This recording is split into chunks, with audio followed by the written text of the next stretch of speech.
slightly going to change the topic. We want to move from the economic, from the civilian, to the military dimension. It's also the international aspect of AI and some of the consequences. As you know, that there is an intimate relationship between technology and war. Through human history, every change in every revolution in technology has had direct impact on the nature of warfare and in turn on the nature of the relationship between different countries, different powers. There is an expectation that today AI is going to do much the same to the international relations. Today, the impact of artificial intelligence, the development of the so-called robotic weapons, these are going to create a huge number of impacts on the way international systems are going to operate. And to discuss those issues, what does it mean, the impact of AI on arms control, on regulation, on the nature of international relations, we have a wonderful panel. But before I hand it over to them, I just wanted to touch on two issues. One is the history that along with the temptation or the imperative to use technology for new weapon systems, which we've seen, there is also the tradition of regulation, attempting and control, of expanding international law and norms to manage it. We've seen that the dramatic expansion of modern technology and the industrialization of war in the 19th century, we had the whole set of issues relating to international humanitarian law. That how does international norms, do they come in and save the world, or at least compel the states to accept some norms of how we're going to use these things? I mean, I think much of what we call today the laws of war were really a response to the industrialization of war in the 19th century. After that, we had the nuclear weapons, a case where the whole ethical issue, the moral issues of actually building nuclear weapons, which were enormously destructive, that produced, I think, is still producing more than 70 years later, the whole questions of ethics, regulation, and what do they do. And we've seen in the history the use of multiple arguments, the consequentialist argument that nuclear weapons are bad because of their consequences of destroying the whole planet, to the arguments of just war, that look, nuclear weapons do not fit into the norms of just war, proportionality, that do they represent a just cause, those kind of arguments to nuclear weapons have been criticized. Even more important, I think, nuclear weapons are also criticized from a deontological perspective, that is, fundamentally, morally, those weapons are wrong. I think many of those arguments today are playing themselves out in relation to the robotic weapons, the use of artificial intelligence in the military domain. And here the problem gets even bigger, because it's not just about destroying humanity, which is what people like Elon Musk have been talking about. It is the fact that the humans might lose control over the technology that they've created. That is, when it goes back to the Frankenstein question, that are we going to be in control of the new technologies that we're going to produce, use of artificial intelligence? Will it overtake humanity? Will it lead to the doom? Which is what the argument many people like Elon Musk or Hawking, many people have used this argument. We've also seen some of the people in the big tech companies in the West protesting the use of, protesting the research, for example, in Google, right now in Amazon. Many people are saying we should not let the defense or Pentagon use these technologies for destructive purposes. Meanwhile, we also hear countries like China, Russia, and the US all are beginning to apply the new knowledge in relation to AI to military strategy, to military doctrine.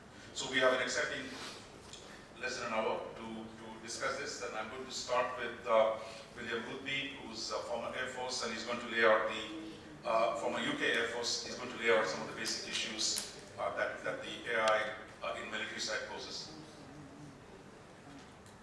Thank you very much, and I'm going to be quick because 6 minutes isn't long. There will be an international manual coming out next month, launched on the 17th of December, called the Oslo Manual. And in that manual, a group of us have tried to put together words that we think accurately define what we mean by autonomous weapon systems. The problem is that any lawyer needs to have a definition to work with before that lawyer will then be able to formulate draft rules and other provisions. We think that autonomous weapons are programmed to apply human-like reasoning to determine whether an object or a person is a target, whether it should be attacked, and if so, how and when. So what does human-like reasoning mean? Well, we think that that involves assessing disparate facts, various facts if you like, to reach evaluative decisions by applying judgment. And I think it's the application of judgment that lies at the core of ideas of autonomy. Yes, maybe autonomy doesn't currently exist in the form of weapon systems, proper autonomy. That's not the point. The point is that you've got to get some sort of idea as to what the terms mean if you're then going to give sensible rules and principles to be applied. Human beings are closely involved in the operation and development of autonomous weapon systems. So, as decisions increasingly require digital speed, we have to recognise that that digital speed has implications in terms of the necessity, militarily, to be able to respond at digital speed. But what form does this human involvement in autonomous weapon systems take? Well, design engineers design these systems. It's people that feed mission control parameters into the software under which the systems operate. Human beings will test these systems before a state decides to acquire them. Lawyers will conduct legal reviews of these systems in states that comply with their legal obligation to do so, that is, and therefore that's another element of human control and involvement. It will be human beings that ultimately decide to procure weapon systems of this time. It will be human beings that define the limitations on the lawful use of weapon systems of this time. It will be human beings that reflect those legal limitations in the concepts of use documents under which the weapon systems will be used. It will be commanders who decide whether to actually employ a technology of this sort in a particular attack. So, make no mistake, there are lots and lots of human beings involved in unmanned systems. Unmanned, in that sense, is a misnomer. And then it seems to me that if we have artificial learning intelligence involved in weapon systems of this sort, it will be essential that we constrain what that learning process is able to introduce in the way of a changing method of operation of the system. Autonomous systems, we decided in our manual, and I think this is very widely recognised, must be capable of, and indeed must actually, operate in accordance with existing international law principles.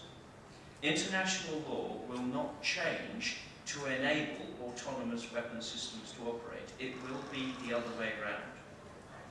So the question then becomes whether an autonomous system, if no other human being is actually involved in doing this, if an autonomous system is going to be capable of applying all the rules of targeting law that currently exist, and there are many such rules. The problem area is that a number of those rules involve evaluative decisions. The big question is whether emerging AI technology is going to be capable of making those evaluative decisions. At the moment, it isn't. Therefore, at the moment, weapon systems which go out and seek their own targets, acting autonomously, are unlawful. That's something that has to be understood. However, who is going to be brave enough to stand up and say that this technology will never in the future be capable of lawful application? I certainly won't. I think it would be capable at some point in the future of lawful use. A closing range of questions concerns ideas of meaningful human control. Meaningful human control is the idea that's being discussed in the context of lethal autonomous weapon systems in Geneva. What does it mean? Does it presuppose that a human being has his or her hand on the button, able to control what the weapon system is actually doing at any particular moment? I suggest not necessarily. Meaningful human control may be capable of being applied in advance of the commencement of the mission. It may consist of the human imposition of constraints on what the autonomous weapon system is permitted to do. And then the weapon system goes and operates within those constraints. But lawful use, in my view, requires the imposition of constraints and requires that those constraints reflect applicable targeting law. That is going to be the challenge. It won't be an easy challenge to meet. Thank you. Thank you. We'll now move to Suya. Thank you, Chair. Thank you, Aura, for this opportunity. Ladies and gentlemen, I'm going to quickly highlight some legal challenges that we are facing in this domain. I'm going to make war is here to stay. And this is not really a script of a Hollywood blockbuster. This is an imminent reality that we face. The International Committee of the Red Cross, for those who are familiar with our work, we are an independent, impartial humanitarian organization working on two core mandates. One is to minimize suffering for civilians caught in the crossfire of conflict, and the other, which touches upon the thematic of this panel, is to regulate means and methods of warfare. As I talk, we are poised at a juncture where lethal autonomous weapon systems are being used, are being tested. For us, the concerns are several, and the concerns actually emanate from the legal framework. It also has tremendous humanitarian consequences, and of course, the ethical connotations of this particular niche area of weapons also needs to be concerned. The former panelist spoke about human control, and that is what the ICRC has been positioning itself. It is absolutely essential that for all lethal autonomous weapon system, there has to be a human in control.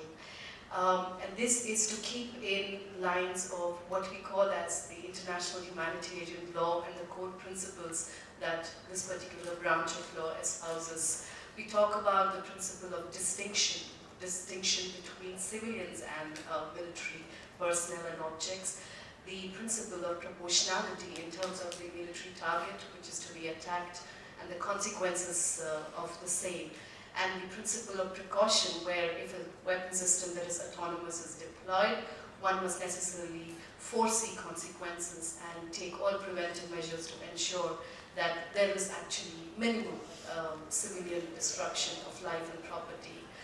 The scope for collateral damage is not even something that the ICRC is positioning itself on.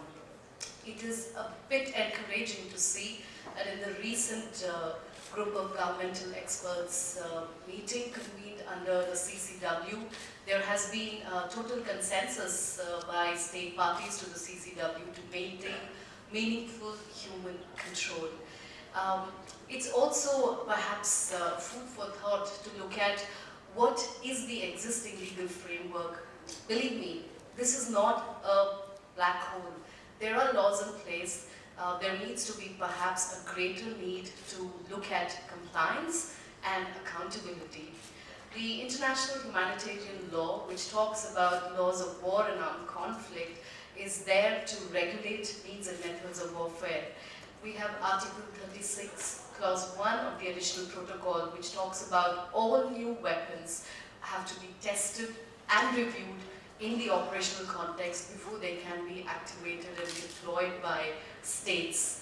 The principles that I mentioned in terms of proportionality, distinction, precaution, they are all part of the international legal framework which have been signed up by all states. Symbolically though, the Geneva Conventions have been universally ratified by all member states of the UN.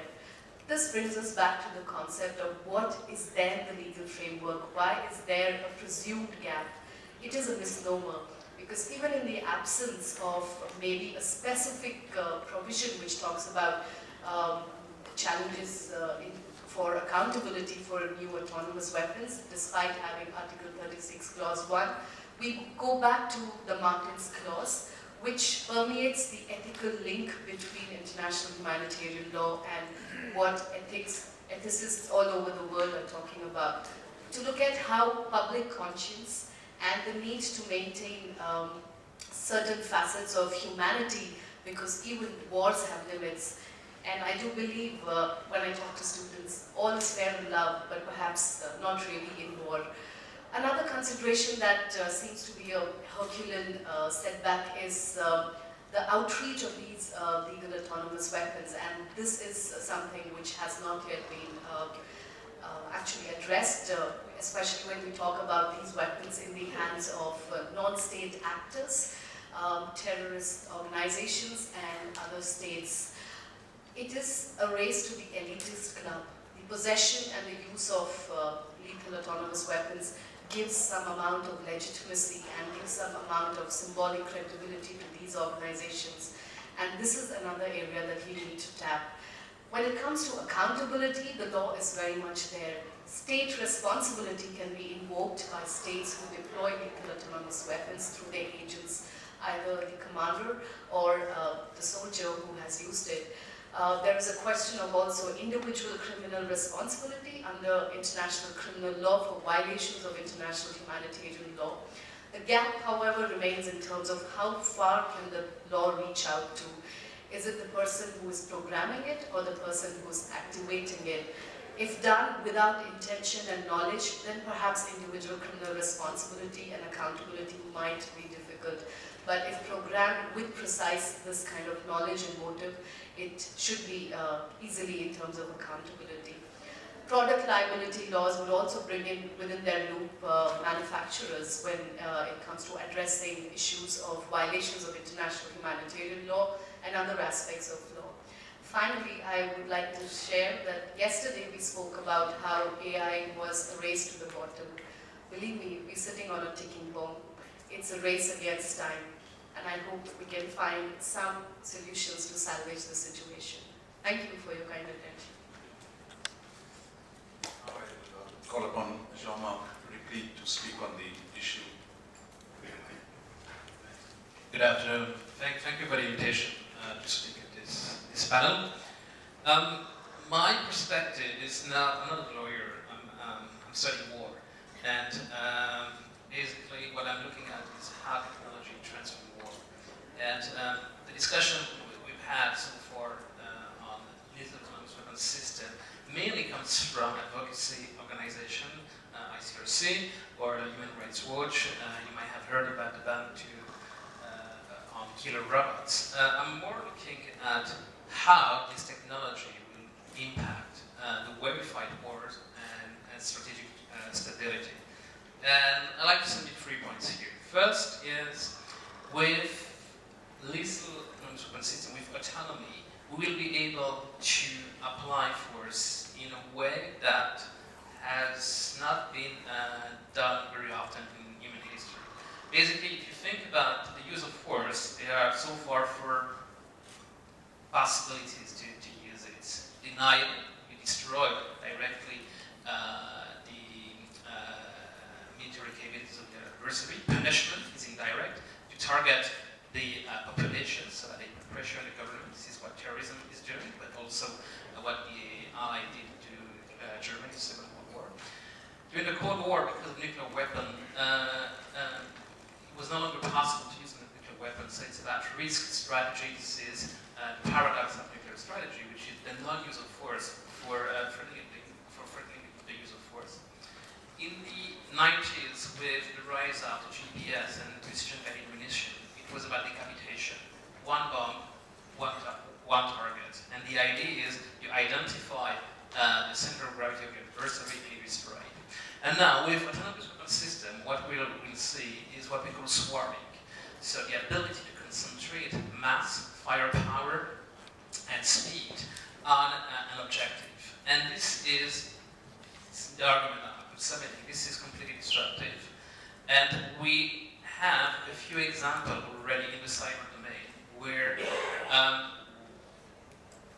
the cyber domain is inherently offensive, meaning that the offensive has the advantage. If you take a distributed denial of service attack, you take computer hostage, you give an instruction, and it will bring down the server. So I was recently speaking with the head, the vice president of Kaspersky, and he was telling me that on a daily basis, Kaspersky is an antivirus company, identified 300,000 new malware codes. This is impossible to adopt the strategy that we inherited from the Middle East, which is about protection of a castle, the wall protection. So we need to shift from a defensive perspective to a resilience perspective. We will get hit. The matter is how can we recover from that? So now, if you move from the tactical level to the strategic level, and you infer that the same transformation will happen, we will shift from a defensive dominant international environment, which we inherited since the Second World War because of notably nuclear strategy. And this is stable. When the defensive has the advantage, you don't have an incentive to attack. Now, if the offensive has the advantage, what is the best way to defend yourself? Is by attacking first. And this is preemption. And if that becomes the norm, this is a direct violation of Article 2.4 of the UN Charter, which prohibits the use of force. So basically, if we move into an offensive strategic advantage, we will enter an era of very high instability. So that's the first point. The second is that this will also impact this technology. Short of lethal autonomous weapon system, AI will impact nuclear deterrence. And it has been repeated that if human beings have to compete with algorithm on a specific task, they are outperformed because of the speed of operation.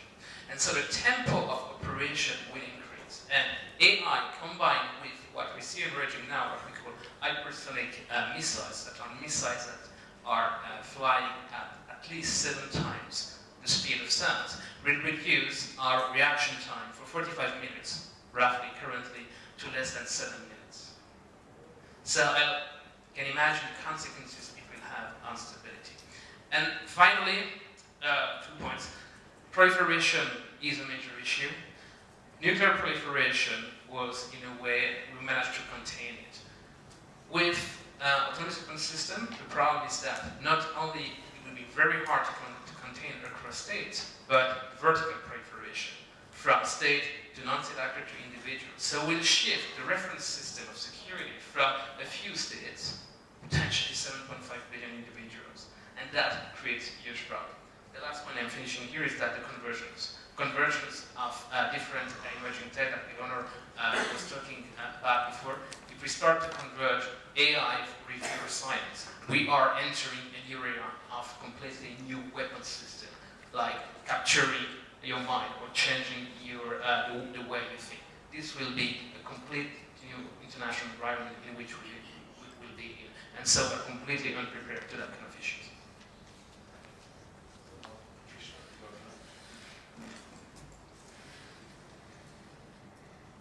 I'll focus my opening comments on one question. Who governs the rules around the development and application of AI? And I think that's an important question to focus on because the efficacy of any set of rules is determined by who is or isn't in the rule-making institution or instrument, who is or isn't following the rules, and what incentives do they have to follow or break those rules. We can take the example of armed drones in this instance. The market for armed drones is dominated by 3 countries at the moment: China, the US, and Israel. In 2016, following global outcry about the ethics of US drone strikes in the Middle East, the US came out with a joint declaration along with 45 other countries, which outlined some basic guidelines on armed drones. One was responsibility on part of the seller in terms of making sure that the entity they're selling to will be using this technology responsibly, and adherence to international humanitarian law. Now, the problem with this set of guidelines was who wasn't in the 45 countries that signed, and that's China and Israel, the 2 other biggest producers of armed drones. And while the US drew back its armed drone exports, China eagerly stepped into the market with its own cheaper drones. And it's sold primarily to countries that the US hesitates to sell to. And its 2 biggest buyers are Pakistan and Egypt. And so the problem with this was that it didn't account for the incentives that each actor has. For the US, the incentive in developing its drone technology is its own military superiority, and to some extent, at least the recent date, was the maintenance of a liberal world order backed by international law. For China, the priority is sales, and so international humanitarian law isn't a priority. The point of this is that a set of rules is only as strong as those that are followed and backed them. That's the point I wanted to make. So that was quick, and I think we've got about 20 odd minutes of questions, but before we go to the floor, maybe I'll just pose one set of questions for all of you, brief answers, then we can go to the floor. And I see 3 basic tensions in the debate that is taking place. One is on power and principle, that how much the lawyers will say there is a law that bars it, but a law that can't be enforced is not a law. And the international system is far more complicated than in a domestic situation, where a Supreme Court can order all kinds of things. Governments tend to follow it. But in an international system, an article system, can law really prevent the development, deployment of that's one consideration. The second is the commercial versus the ethical. We see that argument, as I mentioned, is going on in all the major tech companies. If you get a good contract from the Pentagon, do you do Project Maven, or you don't do it? So can individuals actually protest and take responsibility to what seemingly a relentless, emergence? And if I don't do it, the guy next door is going to do it. So how are we going to deal with this for all the high-flying, publicity that we've seen that has come for protests in Google and Amazon? The third is, are there mitigating circumstances in which the autonomous weapons can be used? Israel, for example, has already deployed Iron Dome, caught between proliferation of missiles around it. Since there's no time to react, that you need to have an automated system, and that using them in air defense or in underwater warfare, where there is not too much of human contact in the kinetic use of force, probably it is justified.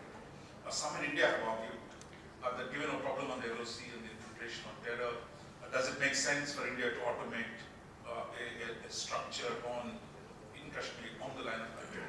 So are there mitigating circumstances where actually states might find it valuable to use, worthwhile deploying it in sectors or in specific cases? So how are we going to deal with these 3 problems? I'm just going to maybe a couple of minutes each, and we'll start with you.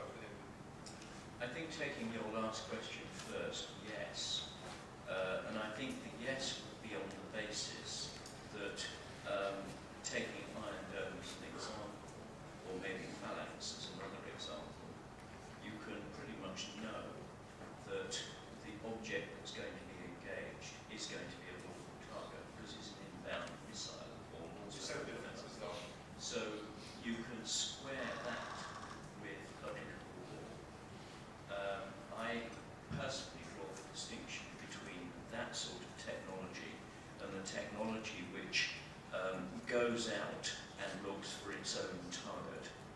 and that can be in the form of a platform, going out and looking for a target, such as an aircraft or such as an unmanned submarine vehicle or something of that nature.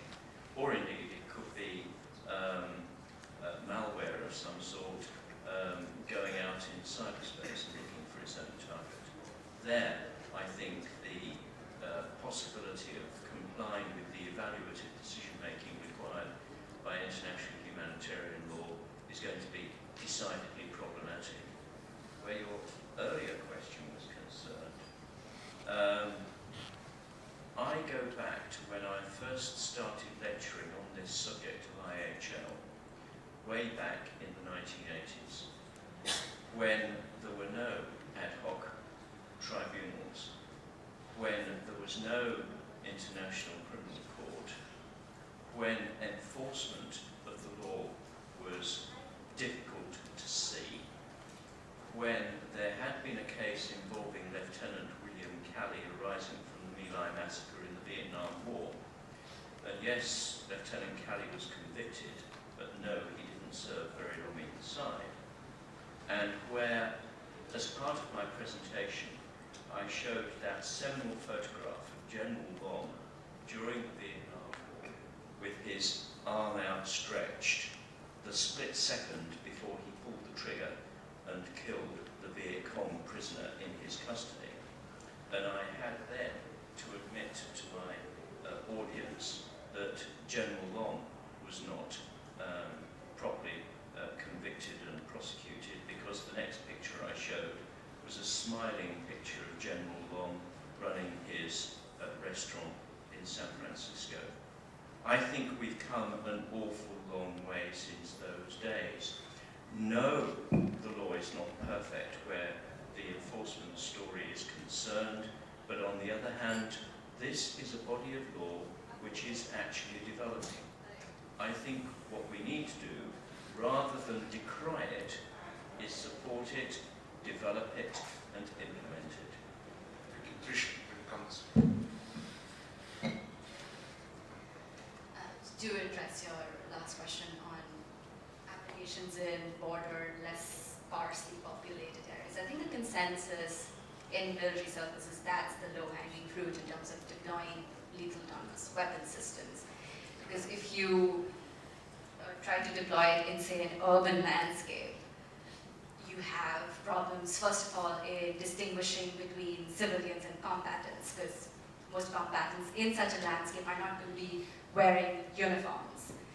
And everybody holding a gun is not necessarily a combatant either. It might be somebody just trying to defend their home. You also have the larger issue of just how crowded these scenarios can be. A system like this cannot operate effectively in a landscape that's populated by buildings and just the complications of such a scenario. So, and then if you compare it to just open seas, that's a lot more easy to implement such systems in. In terms of how an individual can assert their sense of ethics vis-a-vis a large organization like Google, we see that happening, because if your coders aren't willing to make the system, you cannot make the system. But at the same time, where Google backed out, there's a contract with the Pentagon right now to create a cloud service system. Google stepped out, Microsoft is stepping out, but Amazon is stepping in, so that is an issue. So, are they using it in specific circumstances? The thin end of the wedge that comes legitimate in one domain will lead to more extensive use. Right. Now, this question about mitigating conditions, those people who are in favor of this autonomous weapon system will tell you that they, contrary to human beings, an algorithm is never tired. It doesn't make mistakes. So the argument is that you will have far less friendly fire in the future if you use the code. Laws as well as discrimination will be better. My concern is that once you start to develop these weapons, even if I take the example, for instance, of using them in an environment that are it's problematic. Underwater, for instance.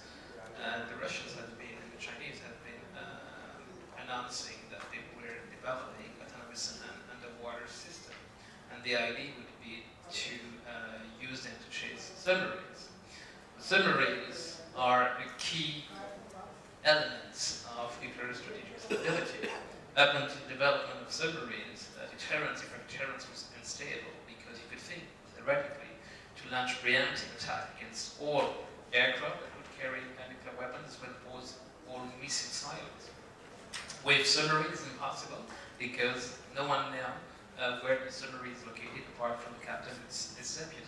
So this would have second order effects that are difficult to predict, but we could try to think about this. And the second point is that don't forget that yes, being based in Geneva, international law is basically the end of the city. But if you take terrorism, terrorism works on the idea of creating shock through terror.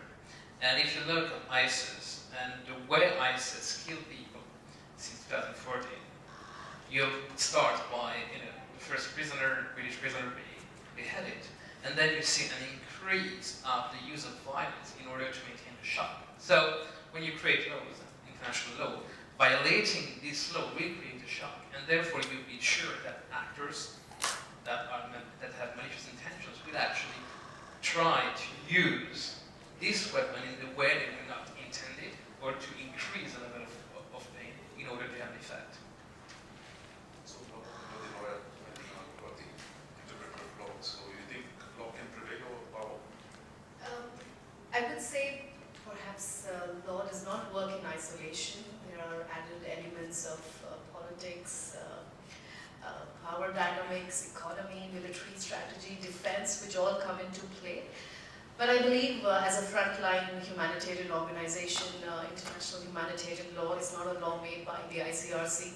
These are rules and regulations drafted, ratified and discussed by the states, and they have signed up to these conventions. So the ultimate responsibility of accountability and ensuring non-repetition of violations actually rests with the international community.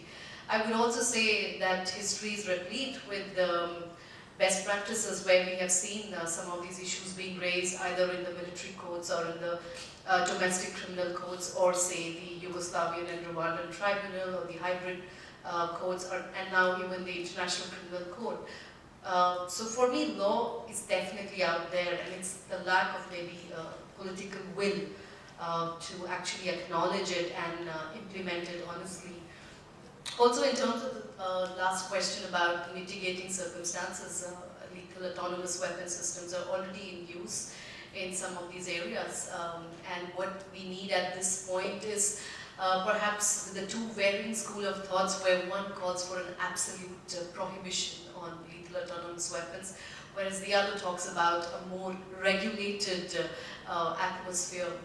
Maybe not a multilateral treaty, but perhaps a political declaration of sharing best practices of states looking at non-transfer of these technologies to other entities, and maybe a creation of another protocol under the CCW would ensure that the law is complied by the state, which I believe is the primary agent to implement laws, including IHL. Thank you.